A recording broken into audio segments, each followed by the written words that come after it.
السلام عليكم، مرحبا بكم في قناتكم سمية المزابية. كنتمنى انكم تكونوا كلكم بخير وعلى خير وانتم كتشوفوا هذا الفيديو.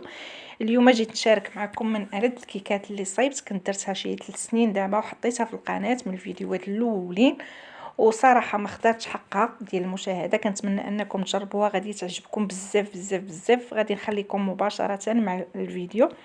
هنايا اول حاجه كناخذوا واحد البيضه، كنديروا معاها واحد كاس لاروب ديال السكر سنيده. كنخلطوا هاد المكونات مزيان مزيان حتى كيذوب لينا داك السكر.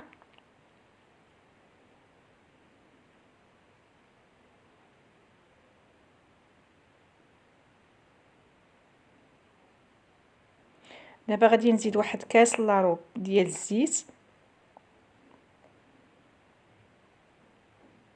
الكاس كيف ما كيبان لكم راه ما عامرش. كنعاود نخلط المكونات مزيان. ضروري كل حاجه درناها كنعطيوها حقها في التخلاط. دابا غادي نزيد ياغورت، ممكن تزيدوا كاس ديال الحليب في بلاصه هاد الياغورت هذا. ودابا غادي من بعد ما خلطت غادي نزيد كاس سمحوا لي معلقه ديال الكاكاو المر.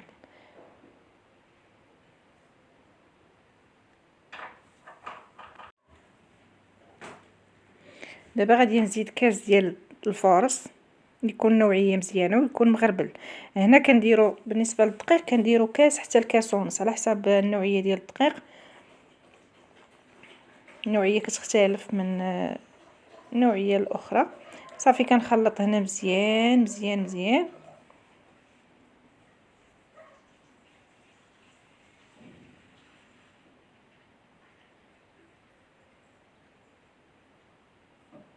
اخر حاجه كنزيد واحد كيس ديال خميره الحلويات، كيس واحد،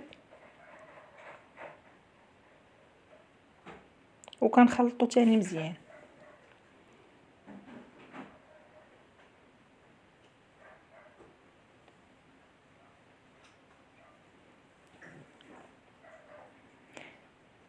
صافي دابا من بعد ما خلطنا كنجيب السيرك اللي غادي ندير فيه هاد الجينواز هذا. انا درت واحد اللاطه وفرجتها في بورق الطبخ ودرت فيها هاد السيركل هذا، وكنزل فيها الخليط كنقادو من الوجه ديالو مزيان باش يجينا مقاد. صافي وكنشعل عليها على نار متوسطه، ما تكونش مجهده، حتى كنشعل عليها غير من التحت حتى كتشد في راسها وكطيب، وكنطفي عليها. صافي هنا من بعد ما طابت خرجت الكيك اللي وجدت. غادي ندوز واحد الموس من الجنب، من الجناب هكا باش ما تكونش لاصقه لينا في داك السيركل هذاك. وغادي ناخذ الطبق اللي غادي نقدم فيه هاد الكيكه وغنقلبها. هنا هاد المرحله هذه خاصنا نتعاملوا معها بشويه بشويه حيت تكون هشيشه داك الجينواز. ما خاصناش نديرو زعما بالجهد ولا نقصحوا يدينا حيت دغيا كتفرتت. صافي وغادي نخليوها جانبا. هنايا غادي ناخذ باش غنوجد الكريمه اللي غادي او الطبقه الثانيه. خديت 3 الكيسان ديال الحليب، هذا هو الكاس الثالث.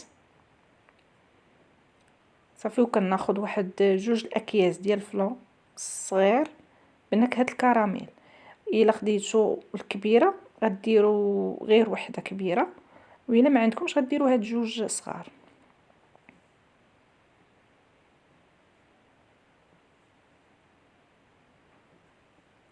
دابا غادي نزيد مايزينا، غندير واحد 2 معالق ديال النشا او مايزينا.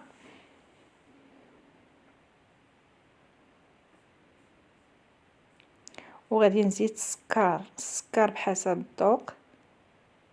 غندير انا 3 المعالق حتى 3 المعالق ونص على حسب الذوق. صافي وكنخلط هادشي مزيان مزيان على البارد. عاد كنحطو فوق البوطه، ومع التحريك المستمر ضروري ما نغفلوش عليها حتى كيعقد لينا داك الخليط وكيبدا يتقال. كنطفيو عليه، ماشي كنخليوه حتى كيجمد بزاف، غير كيتقال. صافي وكنصبوه كنفرغوه فوق هاد الكيكه. الكيكه راه ما سقيتها ما والو لانها هشيشه كيف ما قلت لكم، ما تحتاجش انها تسقى. صافي كنفرغ عليها هذيك الكريمه، كنحاول نقادها من الفوق باش تجيني متساويه غير بالمعلقه هكا باش نعمر كاع القنيتات اللي بقاو خاويين صافي، وكنخليها هنايا محطوطه على جنب حتى كتبرد. كتاخذ لينا غير الحراره ديال المطبخ، وعاد كندخلوها للثلاجه كتبرد لينا وكتشد في راسها مزيان. راه ما كتاخذش الوقت، راه في ساعه ما كتجمد وفي ساعه ما كتشد في راسها.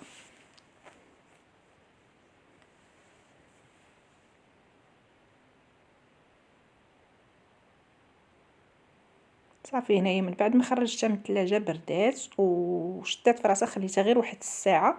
صافي كندوز واحد الميس من الجناب باش يتحيد ليا هذاك السيركل بسهوله. هنا باقا شاده لي واحد شويه، غادي ندوز الموس صافي وكنحيد بسهوله. كتحيد وكتجي زوينه. دابا غادي ندوزو لمرحله التزيين. بالنسبه للتزيين انا زينت غير بداكشي اللي عندي الصوص كراميل، زينت بها. غندير بحال الدميعات من الجناب. نتوما ممكن ديروا اي حاجه كتريحكم، اي حاجه كتعجبكم. الطريقه راه ساهله، اي وحده تقدر ديرها. صافي غادي ندير خطوط بشكل عشوائي. صافي وغندير واحد شويه ديال الكاوكاو هنايا في القنيتات والوسط كونكاسي.